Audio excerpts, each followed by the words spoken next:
Oh, hello, hello, hello. You are finally here, Angels in Politics. This is the White Collar Goon, the creative and artistic manifestation of Angels in Politics. All right? So, first things first, have you had your dinner? Well, it's still early, so have you had your breakfast? Okay.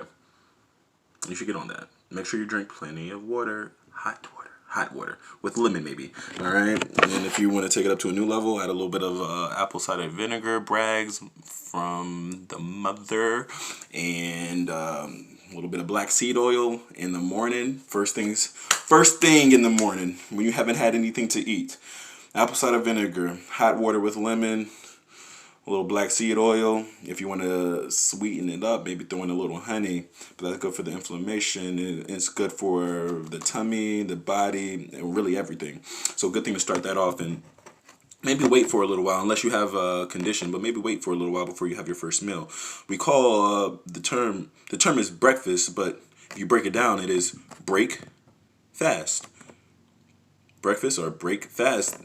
Well, whenever you're sleeping, you're fasting. All right. Normally, when you're awake in the day, all right, you don't go 8 or 9 hours without eating. You woke up at 7, you might be having something to eat by 7:30. You woke up at 8, you might be having something to eat by 9 o'clock. Well, if you ate at 8 o'clock or 9 o'clock, you're gonna be hungry again by 12 or 1, right? Or if you ate at 6 or 7, you're gonna hungry again at 12, 1 o'clock. You ate at 1, you're gonna be hungry again by 5, 6. So each time that you're not eating, that's a fast. But if you go over 6, 7, 8 hours, normally that's when people sleep. That's a fast. So when you wake up in the morning, they say, "Have you had breakfast?" That's just like a funny way of saying, well, a funny way, but truthfully, they're saying you have broken your fast because you've been sleeping the whole time. So if you don't eat as soon as you wake up and push it for a little while, wait a few hours, maybe just eat in the afternoon, you prolong the fast, and it actually is really good for your body and your health.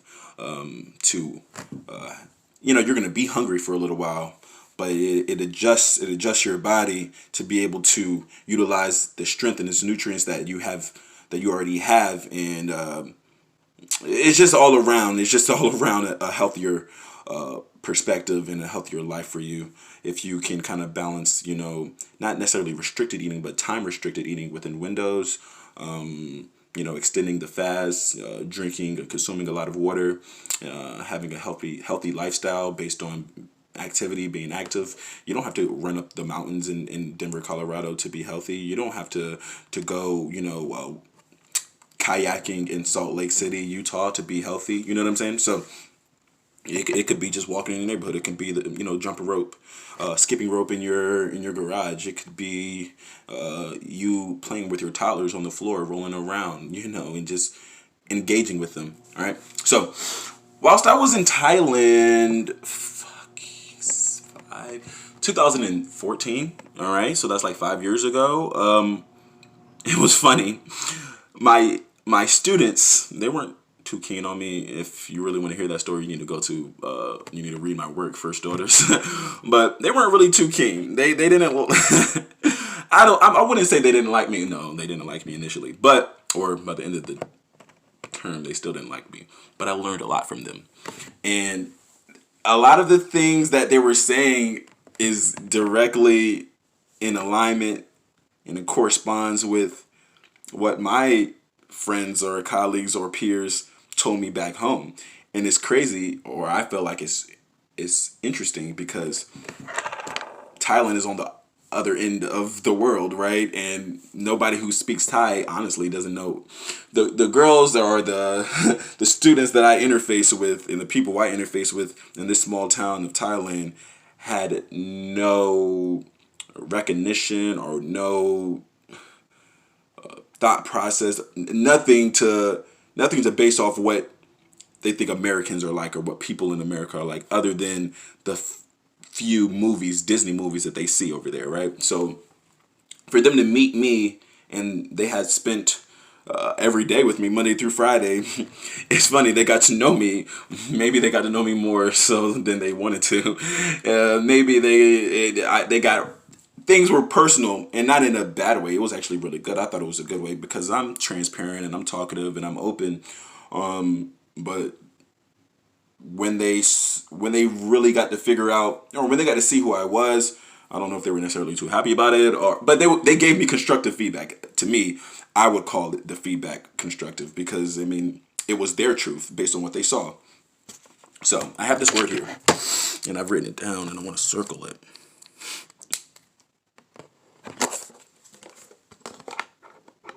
Normal. My students, when, oh man, I hope I'm not messing up my furniture. My students, when they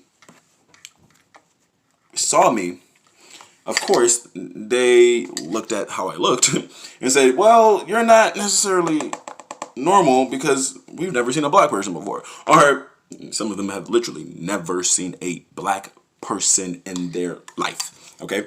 And I'm the first one they've seen. Talking, walking, breathing, and they're like, you're an alien, all right? You're like, I'm equivalent to an alien in Thailand. I'm not normal. But then I'm talking to them, and then they're blown away by how, maybe, I don't know if blown away would be the term, but they're taken aback on how maybe extroverted I am, gregarious I am, loquacious I am. So they get this. They get who I am. I talk about who I am. I talk about where I came from, this, that, and the third. And, you know, throughout the school year, I found out that my students didn't want to have anything to do with me outside of, well, not even in the classroom, particularly outside of the classroom, because of the fact that I stood out so much. It was uncomfortable to them because I wasn't normal, right? There wasn't that many Western teachers in the first place, people from the Western Hemisphere, but the majority of them that were there, if there was like 8 or 9 of us, they were white people, right? And then there's me, and then there's 2 African teachers, right? So not only did the white people stand out, but we really stood out. We really, really stood out. So we're not normal based on being black. We're not normal based on the fact that I was coming from the States. And then the personality. Maybe guys from Thailand, or if you've met Thai guys, they're not necessarily, I can't describe how they are. But, well, I can describe. But I don't think they express themselves in the same way that people in the West do, based on our everyday culture. Of course, there's a spectrum. There's going to be some people who are a bit more outgoing and gregarious than others. And there's going to be some people who are a bit more to themselves, introverted, maybe a bit more conscientious of how people perceive them, right? But I remember there was like what they call like almost like a sports day, or like a field day, is what we had in the States. We had field day, but they had something like that, sports day, where all of the kids, and this is a private school, so from kindergarten to senior year of high school, all girls school, they come out and they compete in these like games, you know, races and basketball and netball and hula hoops, and then they dance and they perform and sing, and then there's a tiered system on who wins. It was this whole thing. And I remember being out there, and I had so much fun. That was actually the most fun I had at that school that day, because I didn't have to teach, right? It was just, you know, fun, and I was active, and we were running around. And I remember my homeroom students, because I taught different grades, but the girls that I taught were like equivalent to 6th grade or 7th grade. So they were like 12, 13, 11, 12, 13, around that age. During that field day, oh my gosh, like I was like the plague. Like, I mean, I very well could have been a leper. Like, they didn't want to be around me. They like, if they saw me, they ran the other way. And I'm like, what is this? Where is this coming from? And one of my homegirls, well, she wasn't my homegirl, one of my students, and she is my homegirl, she just blatantly told me in the middle of the classroom, it's like, the way you dress, the way you talk, the way you have earrings in your hair, the way you have the tight pants, the way you roll up your pants with, you know, with your ankles showing, the fact that you walk the way you walk, the fact that you look the way you look, it is all different. It is all different. It is too different. It bothers me, and it bothers the classroom, because everybody is, you're just so out there. Why can't you just be normal, man? Like, you're already a black guy in Thailand, but why do you have to dress like that? Why do you have to look like that? Why do you have to be this way? That was their concern. And it's funny because it's the same thing that I've heard from my friends. It's the same thing. It's the same thing I heard from my fraternity brothers. It's the same thing I heard from like girls who I've dated. It's like, bro, like I'm looking at the thing that you're putting on social, man. Like, bro, I'm looking at the way you're promoting yourself. I'm looking at the way you're going out and traveling and doing crazy things and different things. But why couldn't you just be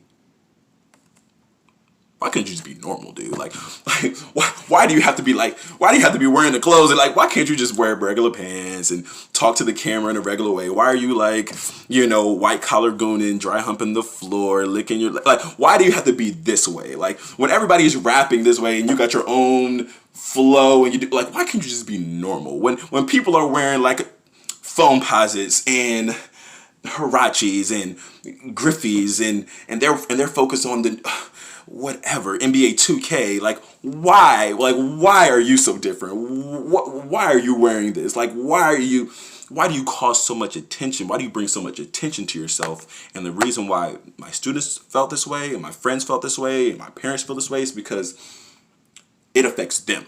Like if you're getting unwarranted attention because you're this way, it affects people around you. And it really affects them because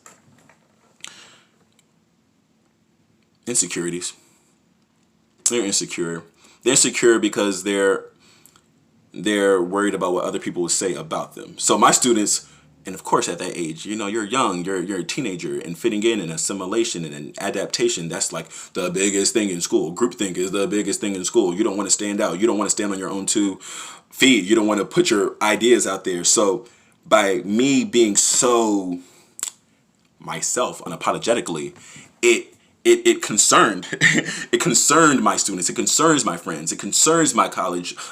It concerns them because it's like, man, we can't predict what you're doing and it's so out there and we know you, and people are coming up to me, like my students, like other people from other classes are coming up to me like, oh, is that your teacher? That's your teacher. And they don't like that. They don't like it because it's like, man, he's so polarizing.